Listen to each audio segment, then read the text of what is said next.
Hey guys, remember the neighbor I told you about? The one who was spying on me and Colton this summer?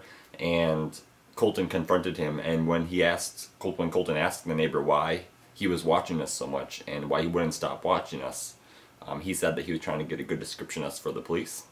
Well, just the other day, I got a knock on the door from him. Remember that not long after the confrontation, just a couple weeks later, he put out the anti-gay marriage yard signs, 2 yard signs, one on each side of his yard.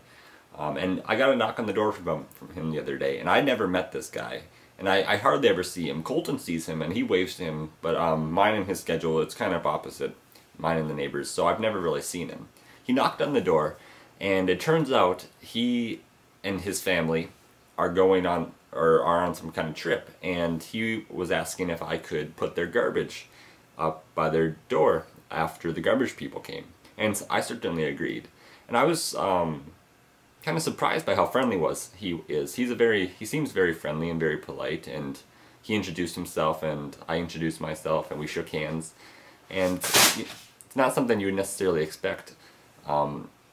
This guy who was spying on us and who was saying he was trying to get a good description for the police. And I certainly agreed to his request. He was very friendly and nice, and of course I want to show that I'm nice and stuff too. And this is the way that people, they change people's minds about gay marriage and gay rights and all that sort of things.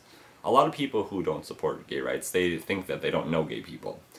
So when they're exposed to gay people and they see that they're good people and they're just like themselves and they're friendly and they're nice and all this sort of stuff, it changes people's minds about gay rights and gay issues. Now, a lot of you suspected that my neighbor could be secretly gay, and my initial impression of him when I met him was that he has kind of a theater-sounding voice, and our landlords have said that he's kind of religious, and he does have a family. It wouldn't surprise me. He's probably in his 50s, early 50s. It wouldn't surprise me if he is in fact gay, but we have to remember that he's 30 years older than I am, and being gay in the early 1980s is completely different than now. And if he is gay, he got married and stuff, and he's religious, and it was just completely different. So I wouldn't fault him for one bit, and maybe that's why he was curious, and that's why he was watching us. And when Colton confronted him, he started sweating so bad.